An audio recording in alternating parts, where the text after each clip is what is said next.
Welcome, I'm Dragon, and today I will be doing my first ever time challenge in Blender.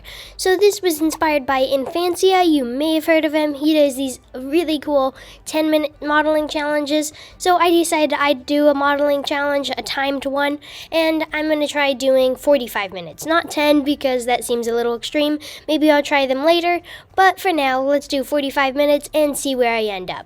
One other thing to mention is that this will be a little bit sped up, and I will be modeling a computer setup and talking over a little bit while I'm doing this. So let's hit it.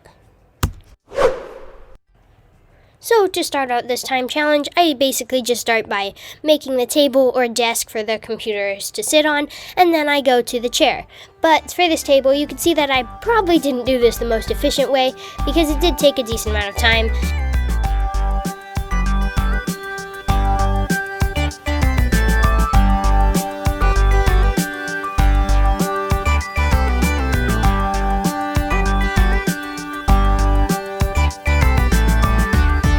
So with the desk completed, I move on to the chair, and to do the chair, I basically do the same thing I did for the desk, and that is going into edit mode on a single cube and duplicating them around, and then extruding them upward to connect them and fill the faces.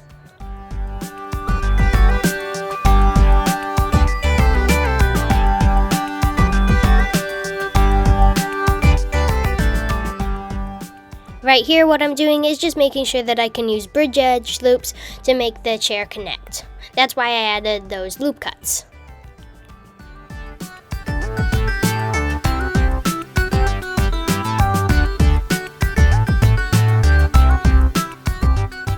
And now with those two basic models, I can now move on to the pad for the keyboard to sit on and the mouse.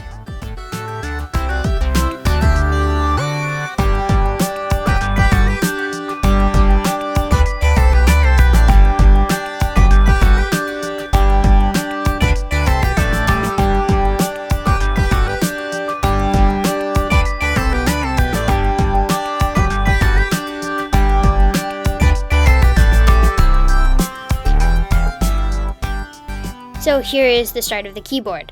And now 10 minutes has now passed, so if I was doing 10 minutes challenge, here is what I'd be left with.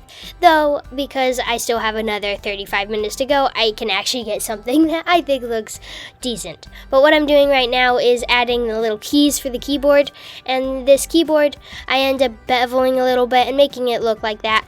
And I do want to mention that this keyboard is not an exact replica of any keyboard. This is basically just putting keys on a keyboard so that I have enough time to at least make it look and resemble a keyboard, not necessarily trying to copy it one by one.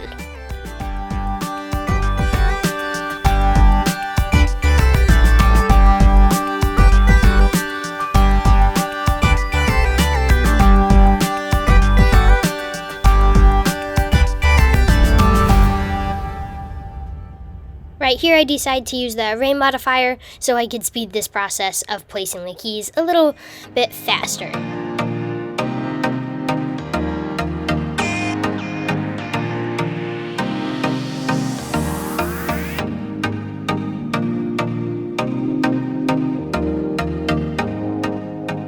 And there is the keyboard. Now that it's complete, I can move on to the mouse, or at least something that kind of resembles a mouse. I think this mouse ended up turning okay.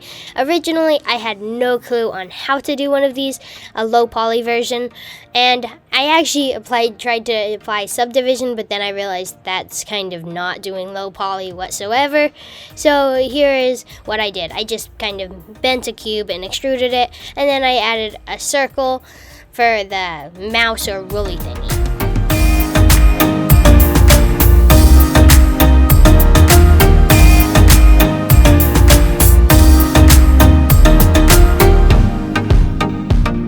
So there's the mouse. Now I can move on to the monitor. This monitor, I also had no clue on what to do for it, and was starting to get a little worried because I didn't have too much time, only about 20 minutes left to do the texturing, and I actually had some ideas for the texturing that I thought would take a little bit longer than it really did.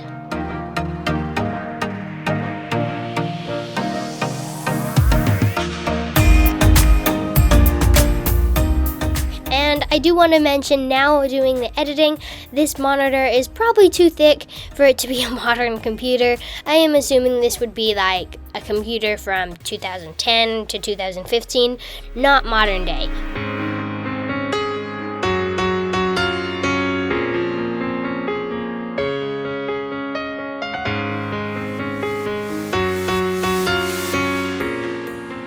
So now I finally get to go texture it. I basically just do basic textures for most of these items. The only things I don't do is the monitor. I put an image texture so that I can show something and make it seem like the computer's on or the monitor's on.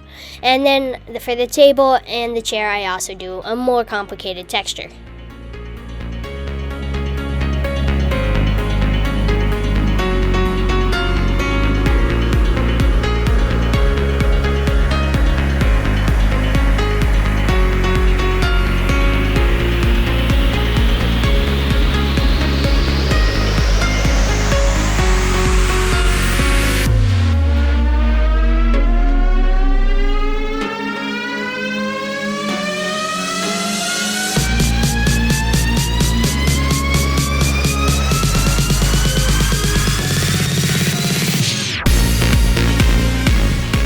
So here is the image texture that I was talking about putting on the monitor. I end up adding an emission shader along with the image texture so that it looked like the computer was glowing. And I did this effect on the movie theater, and I actually think this effect looks pretty good. And then I used the texture and mapping nodes so I could center the image to more of where I wanted, because as you can see right now, it didn't necessarily line up and you could see multiple images on the same screen, which isn't really what I was going for, but I guess it would work because computers can do that.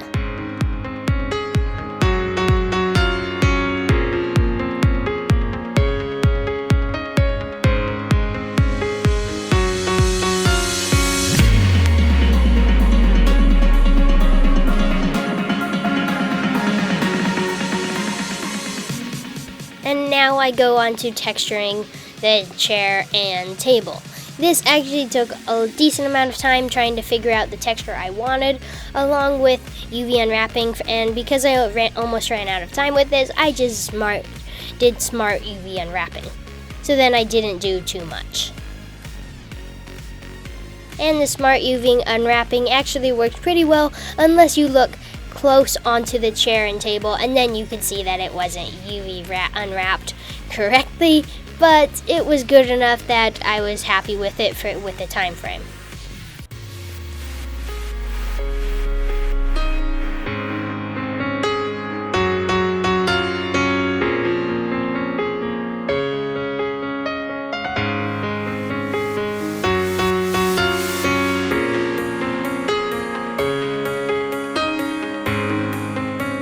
And then I just add the plane and make the plane black, just so that I can render the image pretty well.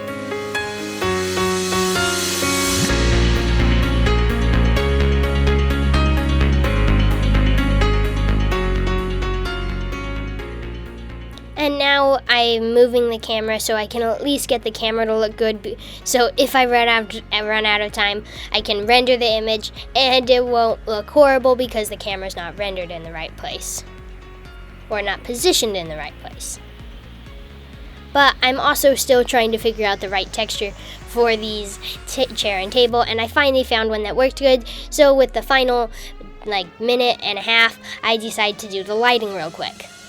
And I ended up getting the lighting to look good enough to render it before I finished, which was very good because I did want it to do that. So with the final 20 seconds, I was able to add a couple bevel modifiers and shade things smooth, and bang, I'm done. So here is the final product. I hope you liked how this turned out. I was personally surprised on how this turned out because it wasn't necessarily what I had in my head, but I really liked the end product. And this was definitely an amazing learning opportunity because I haven't done time challenges, and this really makes you try to think to where to do stuff really quickly. So if you haven't done one, I totally recommend you do. And for me, I'll probably be doing more of these in the future, though not always 10 minutes. I'll probably be trying to do 10, 20, 30, 40, 50, or whatever. The max amount of time I'm probably going to do is an hour, and the min is probably around 10 minutes. Maybe lower if I got really good at this. But another thing to mention is that here is a little round view of a camera that I rendered in Eevee after I did this, along with that intro that you saw in the beginning. And here's a really cool render in cycles of the fire. I wasn't able to render it like this because it would have taken a while, even with that sheepit render farm. But that basically does it for me today. I hope you enjoyed this one and will join me in the next one. So, bye!